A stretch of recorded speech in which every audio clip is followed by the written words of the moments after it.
ನರಿಯಂದಡ ಗ್ರಾಮ ಪಂಚಾಯಿತಿಯ 2024-25ನೇ ಸಾಲಿನ ಮಹಿಳಾ ಗ್ರಾಮಸಭೆ ಚೆಯ್ಯಂಡಾಣೆಯ ಸರ್ಕಾರಿ ಮಾದರಿ ಪ್ರಾಥಮಿಕ ಶಾಲೆಯಲ್ಲಿ ಯಶಸ್ವಿಯಾಗಿ ನಡೆಯಿತು.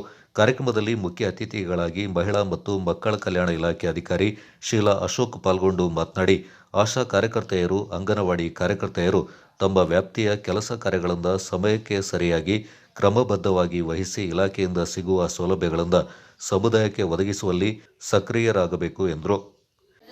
ಯಾರೇ ಆದ್ರೂ ಆಶಾ ಕಾರ್ಯಕರ್ತೆಯರಿರ್ಬೋದು, ಯಾರೇ ಆದ್ರೂ ಅವರು ತಮ್ಮ ಫೀಲ್ಡ್ ಅಲ್ಲಿ ಏನೇನು ಕೆಲಸಗಳನ್ನ ಮಾಡಬೇಕು, ಆಯಾಯ ಕೆಲಸಗಳನ್ನ ಸಮಯಕ್ಕೆ ಸರಿಯಾಗಿ, ಅಂದ್ರೆ ಬರೀ ಕೆಲಸ ಮಾಡೋದು ಅನ್ನೋದಕ್ಕೂ ಅರ್ಥ ಇಲ್ಲ. ಎಲ್ಲ ಮೈನ್ ನಾವೇನ್ ತಿಳ್ಕೋಬೇಕು ಅಂದ್ರೆ ಸಮಯಕ್ಕೆ ಸರಿಯಾಗಿ ಕ್ರಮಬದ್ಧವಾಗಿ ಇಲಾಖೆಯ ಎಲ್ಲಾ ಸೌಲಭ್ಯಗಳನ್ನ ಸಮುದಾಯಕ್ಕೆ ಒದಗಿಸುವಲ್ಲಿ ಅವರು ಏನಾಗಿರ್ಬೇಕು ಹೇಳಿ, ಸಕ್ರಿಯವಾಗಿ ಅದರಲ್ಲಿ ಅವರು ಪಾಲ್ಗೊಳ್ಬೇಕು. ಈಗ ಎಲ್ಲರಿಗೂ ಒಂದೊಂದು ಜವಾಬ್ದಾರಿ ಸರ್ಕಾರ ಕೊಟ್ಟಿದೆ, ಆಯ್ತಾ. ಒಂದು ಸರ್ಕಾರಿ ಉದ್ಯೋಗ ಇರ್ಬೋದು ಅಥವಾ ಒಂದು ಪ್ರೈವೇಟ್ ಉದ್ಯೋಗನೇ ಇರ್ಬೋದು. ಒಂದು ಉದ್ಯೋಗ ಅಂದ ನಂತರ ಅದಕ್ಕೆ ಸರ್ಕಾರ ಏನು ನಿಯಮಿತವಾದಂತಹ ಕೆಲಸಗಳನ್ನ ಕೊಟ್ಟಿದೆ ಅದನ್ನ ಅಷ್ಟು ಆ ವ್ಯಾಪ್ತಿ ಒಳಗಡೆ ಮಾತ್ರ ಮಾಡೋದಲ್ಲದೆ ತಮ್ಮ ಕೈಯಿಂದ ಎಷ್ಟು ಮಾಡಲಿಕ್ಕೆ ಸಾಧ್ಯವೋ ಅಷ್ಟು ಕೆಲಸವನ್ನ ನಮ್ಮ ಕಾರ್ಯಕರ್ತೆಯರಿರ್ಬೋದು, ನಮ್ಮ ಆಶಾ ಕಾರ್ಯಕರ್ತೆಯರಿರ್ಬೋದು ಮಾಡಿದಾಗ ಮಾತ್ರ ಇದು ಫಲ ಸಿಗ್ಲಿಕ್ಕೆ ಸಾಧ್ಯ ಅಂತ ನಾನು ಮೊದಲನೇದಾಗಿ ಈ ಸಂದರ್ಭದಲ್ಲಿ ತಮಗೆಲ್ಲರಿಗೂ ಹೇಳಲಿಕ್ಕೆ ಇಷ್ಟಪಡ್ತೇನೆ. ಯಾಕೆ ಅಂತಂದ್ರೆ ನಾನು ಕಾರ್ಯಕರ್ತೆ, ಅಂಗನವಾಡಿ ಕೇಂದ್ರದ ಒಳಗಡೆ ಏನ್ ಮಾಡಬೇಕು ಅದು ಮಾತ್ರ ಮಾಡೋದಲ್ಲ, ಉಳಿದ ಎಲ್ಲ ಈಗ ನಮ್ಮ ಇಲಾಖೆಯಿಂದ ನಮಗೆಲ್ಲರಿಗೂ ಗೊತ್ತಿರುವ ಹಾಗೆ ಗರ್ಭಿಣಿಯರಿಗೆ ಮತ್ತೆ ಮಕ್ಕಳಿಗೆ ಹಾಗೂ ನಮ್ಮ ವ್ಯಾಪ್ತಿಯ ಎಲ್ಲ ಸದಸ್ಯರಂದ್ರೆ ವಿಕಲಚೇತನರಿಗೆ ಇರುವಂತಹ ಸೌಲಭ್ಯಗಳ ಬಗ್ಗೆ ಇರ್ಬೋದು, ಅನಂತರ ಮಹಿಳೆಯರಿಗೆ ಸಿಗುವ ಸೌಲಭ್ಯಗಳ ಬಗ್ಗೆ ಇರ್ಬೋದು, ಗರ್ಭಿಣಿಯರಿಗೆ ಸಿಗುವ ಸೌಲಭ್ಯಗಳನ್ನ ಇರ್ಬೋದು, ಇವುಗಳನ್ನ ಸಮಯಕ್ಕೆ ಸರಿಯಾಗಿ ಒದಗಿಸುವಲ್ಲಿ ನಮ್ಮ ಕಾರ್ಯಕರ್ತೆ ಈಶ್ವರಿಯವರು ತುಂಬಾ ಅತ್ಯುತ್ತಮವಾಗಿ ಕೆಲಸಗಳನ್ನ ಮಾಡ್ತಾ ಇದ್ದಾರೆ. ಜಿಲ್ಲಾ ಮಕ್ಕಳ ರಕ್ಷಣಾ ಘಟಕದ ಕಾರ್ಯಕರ್ತೆ ಸ್ವಾತಿ ಮಾತನಾಡಿ, ಆಧುನಿಕ ಯುಗದ ಯುವ ಪೀಳಿಗೆ ಹೆಚ್ಚಿನ ಲೈಂಗಿಕ ದೌರ್ಜನ್ಯಕ್ಕೆ ಒಳಗಾಗ್ತಾ ಇದ್ದಾರೆ. ಅದನ್ನು ತಡೆಗಟ್ಟಬೇಕಾಗಿರುವುದು ನಮ್ಮ ಕರ್ತವ್ಯವಾಗಿದೆ. ಅದರೊಂದಿಗೆ ಬಾಲ್ಯ ವಿವಾಹ, ಬಾಲ ಕಾರ್ಮಿಕ ಪದ್ಧತಿ ಇವುಗಳನ್ನು ಕೂಡ ತಡೆಗಟ್ಟಬೇಕೆಂದರು. 18 ವರ್ಷದ ಕೆಳಗಿನ ಮಕ್ಕಳಿರ್ಬೋದು, ಆಗಲೇ ಹೇಳಿದಲ್ವ ನಿಮಗೆ ಲೈಂಗಿಕ ದೌರ್ಜನ್ಯಗಳು ಮಕ್ಕಳ ಮೇಲೆ ನಡೀತಾ ಇದೆ ಅಂತ. ಈ ತರ ನೀವು ನೋಡದೇ ಇರ್ಬೋದು, ನಮ್ಮ ಕೊಡಗು ಜಿಲ್ಲೆಯಲ್ಲೂ ಕೂಡ 18 ವರ್ಷದ ಕೆಳಗಿನ ಮಕ್ಕಳು ತುಂಬಾ ಮಕ್ಕಳಿಗೆ ಲೈಂಗಿಕ ದೌರ್ಜನ್ಯಗಳು ಹೆಣ್ಮಕ್ಳಿಗೆ ಮಾತ್ರ ಅಲ್ಲ ಗಂಡು ಮಕ್ಕಳಿಗೂ ಕೂಡ ಆಗ್ತಾ ಇದೆ. ಈ ತರ ದೌರ್ಜನ್ಯವಾದಾಗ ಮಕ್ಕಳಿಗೆ ಗೊತ್ತಿರಲ್ಲ, ಮಕ್ಕಳು ಹೇಳ್ಕೊಂಡಿರಲ್ಲ ಹೆದರಿಕೆಯಿಂದ, ಇನ್ನೊಂದು ಕಾರಣಗಳಿಂದಾಗಿ ಕೆಲವೊಂದ್ಸಲ ಏನಾಗ್ತದೆ, ಮಕ್ಕಳಿಗೆ ಒಂದು 15-16 ವರ್ಷ ಅಂತ ಹೇಳಿದ್ರೆ FIR-ಗಳು ಇರ್ತವೆ. ಯಾವ್ದಾದ್ರು ಸಂದರ್ಭಗಳಲ್ಲಿ ಮಕ್ಕಳು ಪ್ರೆಗ್ನೆನ್ಸಿ ಆಗಿರ್ತಾರೆ. ಇಂಥ ಟೈಮಲ್ಲಿ ಸಣ್ಣ ಈಗ ಒಂದು 2 ತಿಂಗಳಾಯ್ತು 3 ತಿಂಗಳಾಯ್ತು ಅಂತ ಕೆಲವೊಂದ್ಸಲ ಮಕ್ಕಳಿಗೆ ಆಗಿರ್ತದೆ ಪ್ರೆಗ್ನೆನ್ಸಿ. ಅಂತ ಟೈಮಲ್ಲಿ ಮಕ್ಕಳು ಏನ್ ಮಾಡಿರ್ತಾರೆ, ಹೇಳ್ಕೊಂಡಿರ್ತಾರೆ. ಅಂತ ಟೈಮಲ್ಲಿ FIR ಕೂಡ ಆಗ್ತದೆ.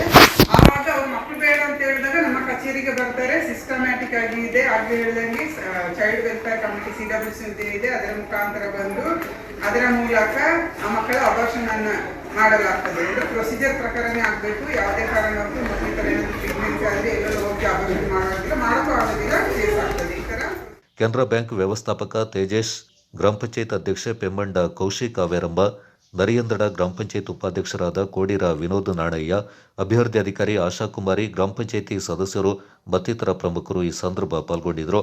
ಇದೇ ಸಂದರ್ಭ ತಾಲೂಕು ಮಟ್ಟದ ಉತ್ತಮ ಅಂಗನವಾಡಿ ಕಾರ್ಯಕರ್ತೆ ಪ್ರಶಸ್ತಿಯಿಂದ ಪಡೆದ ನರಿಯಂದಡ ಗ್ರಾಮ ಪಂಚಾಯಿತಿ ವ್ಯಾಪ್ತಿಯ ಕರಡ ಅಂಗನವಾಡಿ ಕೇಂದ್ರದ ಅಂಗನವಾಡಿ ಕಾರ್ಯಕರ್ತೆ KP ಈಶ್ವರಿ ಅವರನ್ನ ಗ್ರಾಮ ಪಂಚಾಯಿತಿ ವತಿಯಿಂದ ಸನ್ಮಾನಿಸಿ ಗೌರವಿಸಲಾಯಿತು. Kodagu channel news, Zakariya ನಾಪಕ್ಲೋ.